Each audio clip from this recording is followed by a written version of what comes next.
Savannah. It's really nice to meet you. Can I call you Savvy, or do you go by another name or nickname? So I go by Savannah or Savvy. Either one is fine. Okay, Savvy. Well, first of all, thank you so much for taking the time to speak to us. We are glad to have you here. And I wanted to let the audience know that RnT Rinnovamento nella Tradizione has recently created a delegation in the USA. Troy Thompson is in charge of it, and we hope that this interview is the first step of a long series of collaborations and ideas. My opening question for you is, how do you describe yourself? Are you an influencer, a rodeo girl, a custom designer? I would describe myself as a Christian conservative cowgirl.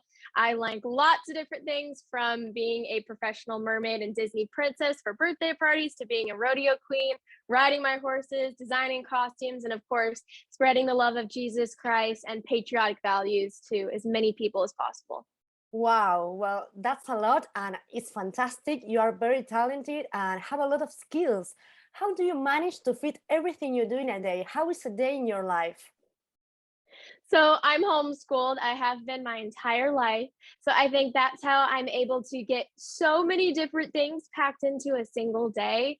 Being homeschooled has given me a very flexible schedule to be able to go intern with my horse training company, KB Hart Horse Training, to go work with my own personal horses, and being able to have many different jobs and being able to be flexible for not only myself, but my employers. Wow, how is it like to be homeschooled? I'm a teacher, part-time, and I think it's amazing to be homeschooled. It's another experience. Do you have experience going to an actual school, or your whole life, you were homeschooled? So I actually did go to public school in kindergarten, but we were a military family at the time, and it was a lot easier when my dad got transferred to be homeschooled. So I wasn't constantly getting switched from curriculum by the state that we lived in. I just enjoy homeschooling in general, though, because it made it easier for me to be able to excel and get further ahead in areas that I love to study. But it also made it easier for me to be able to work a little bit harder and maybe stay on a single subject longer on things that I had a little bit of a harder time with. That's great. And how is the relationship with your parents? Do you have a good relationship? Yes, I do. My brother is also homeschooled, and my dad is presently working from home. So my entire family is together almost 24/7, which I know for some people might be utterly terrifying and very frustrating. But for my family, I think it works. So the pandemic wasn't a problem for you because you were already living all together and sharing a lot of time together. You know, it really wasn't. When the 2 weeks shutdown started for all of my peers around me, I continued school as normal. And that's actually why my dad started working at home, was because his company wanted everyone to work remotely. And my brother also does baseball and we do rodeo. So we were just continuing life as normal. And obviously I'm from Texas, and down here, nothing really changed. Everything pretty much stayed open for the most part. So we were able to just go on with our lives. Well, that's amazing. Here in Argentina, a lot of things closed, and it was really difficult. The first months of the pandemic were really hard for us, and we had to take numbers to go to the supermarket to buy stuff. So I really loved what you said about dressing as a princess for birthday parties, and I wanted to know, did you always design and sew costumes, or is it a new hobby you have?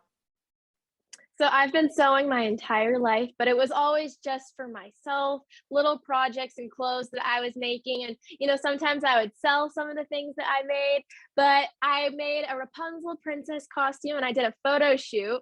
And then afterwards, we went grocery shopping, and I had dozens of people stopping me saying, "Oh my gosh, this is so cool. Do you go to birthday parties? Can you do it for little girls?"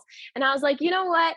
That would be a super cool thing for me to do. So I decided that that's what I wanted. I designed a dozen Princess Disney costumes, from Rapunzel to Merida to Elsa. And now that's what I do to make a little bit of extra money. That's great. And which is the costume that most birthday parties ask for? Well, Frozen is obviously one of the biggest Disney movies that has come out. Yes. But my costumes that I personally love the most are like Rapunzel and Merida, because I relate more with those Disney princesses.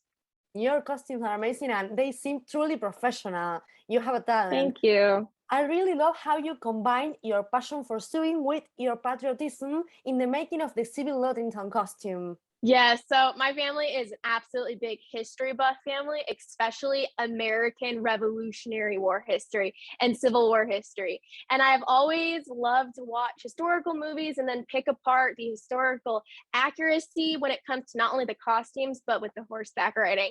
So I decided that I wanted to incorporate those two things together with Sybil Ludington, who was the female Paul Revere, who at just 16 years old had her own midnight ride to gather all of her father's militiamen when the town of Danbury was being attacked. So she's obviously an amazing equestrian at such a young age, and her costume, her clothes obviously had to have the ability to be able to ride a horse bareback for upwards of 60, 70 plus miles.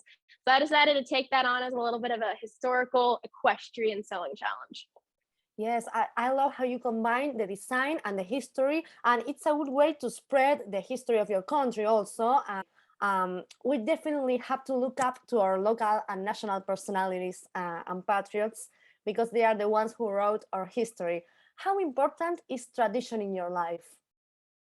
I would say tradition is a very important thing to me. I'm considered an old soul. I love history, and I especially love American history from the Civil War, Revolutionary War, but also when it comes to World War II in the 1940s to 1960s.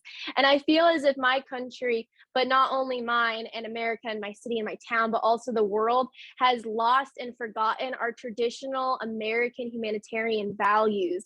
Like, thou shalt not murder. We should be loving our fellow human, our fellow man, and our brothers, and we should be taking care of each other and supporting each other instead of constantly turning on each other simply because a new presidential administration is in place.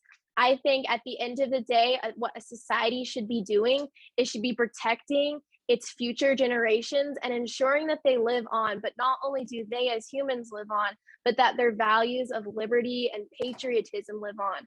Because a government can become tyrannous and only a few decades. We've seen it happen in my country, and I'm seeing it happen not only in mine, but also the world.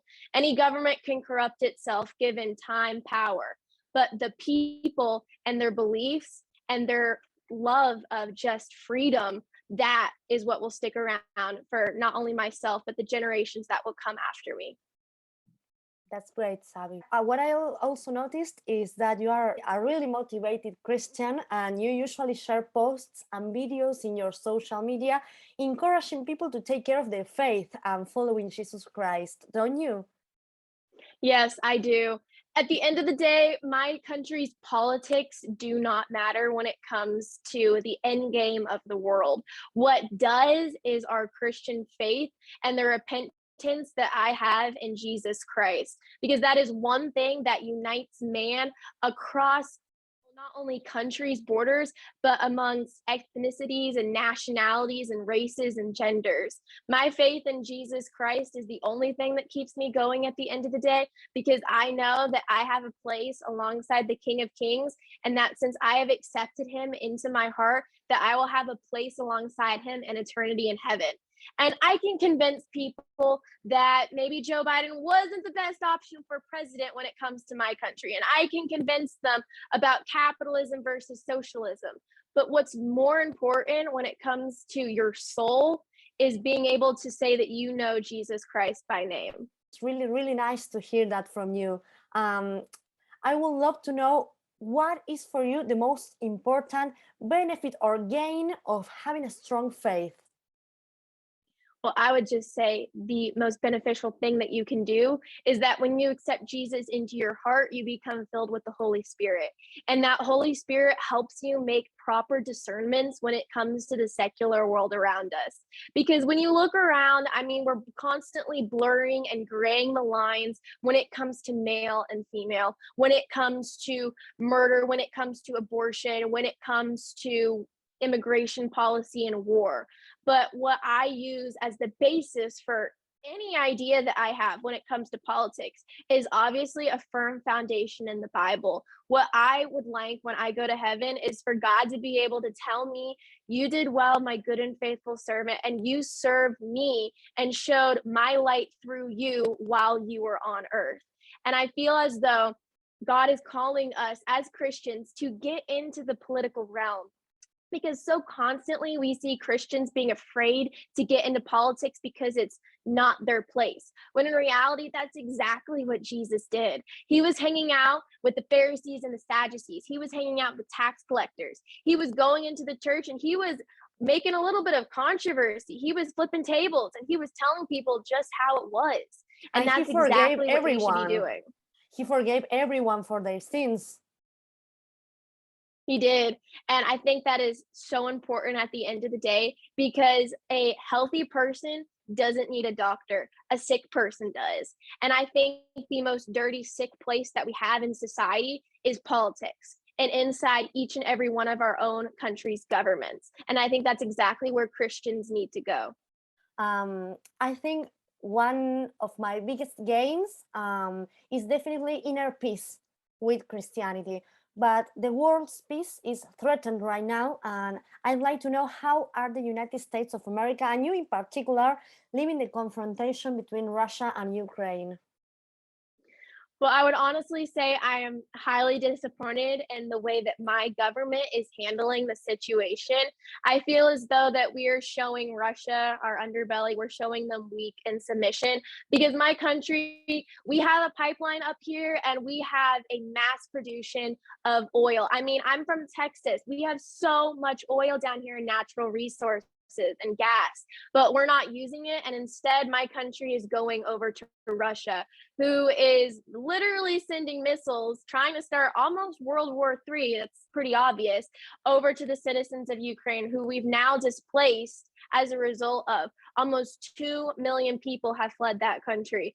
I think that my government has let me down in that, because I don't believe that we should be searching out wars. I don't think that that's something my country or any country should be doing, but I definitely believe that every country should be 100% prepared to stand up to evil when it comes in the world and block injustice from happening to innocent civilians. Yes, I agree with that. Here in Argentina, we don't agree with what the government said also, because they were neutral, they prefer to stay aside, and that wasn't good for no one, because the war continued and no one stopped Putin. So here we are, and the conflict is worse every day. So I really appreciate that opinion, because my family comes from Ukraine. So that's a really good point of view. Thank you very much. Savi, you are one of the voices of the younger generations. And one of the voices they listen to in social media. What is your message for them in this difficult global context? I would honestly just say that that wasn't what I had in mind when I started my TikTok. All I wanted to do was help a few people. I wasn't thinking about reaching Argentina and Brazil and Australia and Europe and the Middle East like I have. That wasn't what I thought that I could think that would be possible for me. But God gave me that platform. He's been able to help me reach not only my generation around the world, but so many generations before me. And I think that is just such a blessing. And my mom always told me, like, you might have this platform for a week, you might have it for a year, but for however long I get to have this and I get to reach people like you guys, that I need to use it to the best of my ability and make sure that what I'm doing, I know God would approve of. The new generations also listen to your voice. So I don't think you are going to be on these platforms for a year. I think you have a long way to go. So I sure try, but you know what? People don't like me, so they try to get me kicked off as much as possible. do you believe people have become less tolerant and less respectful? Yes, 100%. When somebody used to disagree with you, you'd be like, okay, that's okay. We can have a difference of opinion and still be humble to each other and not totally go after each other, not only verbally, but physically. In my own country, if you misgender somebody these days, or if you support something like being pro-life, or you're against the death penalty, or you're for legal immigration and secure borders while still inviting people to our country here, I mean, you get canceled. And it's so easy to fall into that trap of wanting to cancel somebody simply because they disagree with you. We see it with Hollywood, we see it with our elites, and we see it with our politicians. But what we have to continue to do is, in my country, we have the Constitution and we have our amendments. And in the First Amendment, it's broken up into 5 parts: freedom of press, religion, speech, petition, and assembly. Freedom of speech in my country has almost all have disappeared because people online and on social media have deemed it hate speech. And I mean, I know people who have been fired from their jobs, who have lost their friends and their family, and who are even losing their pensions and their retirements simply because they posted something last year on July 4th that their employers didn't agree with. Do you think that your participation in the pro-life movement has something to do with the hate you received on social media? You already said something about that, but I wanted to know a little bit more. Well, I'm pro-life because in the Bible it says thou shalt not murder. And it also says that we are responsible of taking care of the widows and the orphans. That's where I get my pro-life stance from. God also says that he knew us when we were in our womb. When he knit us together in our mother's wombs, he already knew who we were, what we'd like, what we'd be like, who we would be and look like when we grew up one day. I don't believe that a government should have any right to legalize the murder of its citizens at any age, not only just when it comes to our preborn babies, but also when it comes to criminals who are on death row. I don't agree with that either. And I also don't agree with euthanasia, where we're euthanizing our elderly and the generations before us because we've deemed them as unworthy or useless. I think all people, I think humans, because we're made in the image of God, have intrinsic value that our government needs to recognize. Great, Savi, great. My final question for you is about something that brings you joy. Your horses, Liberty and Justice. Are those their names? Yes, I have 2 horses, Liberty and Justice. Yes. Why do they have those names? And do you compete on rodeos with them? So Liberty and Justice have those names because obviously we are a very patriotic family. All of our dogs were named after American Civil War generals. All of our cats were named after different brands of guns. So obviously the horses had to have a theme. So we went with American patriotic values, and the first 2 being liberty and justice for all.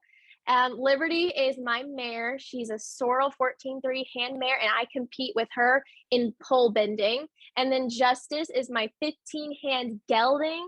He is a red dun, and he competes in barrel racing. Wow, they are beautiful, and I love how they pop up in your videos, in your costume videos. They are the main character. Oh, don't they know it too? They are a little bit of spoiled babies these days. Thank you very much for your time. It's been a pleasure to meet you, and I hope you have an amazing year full of projects, patriotic costumes, and dreams come true like a real-life princess. Well, thank you so much for having me on. I greatly appreciate it.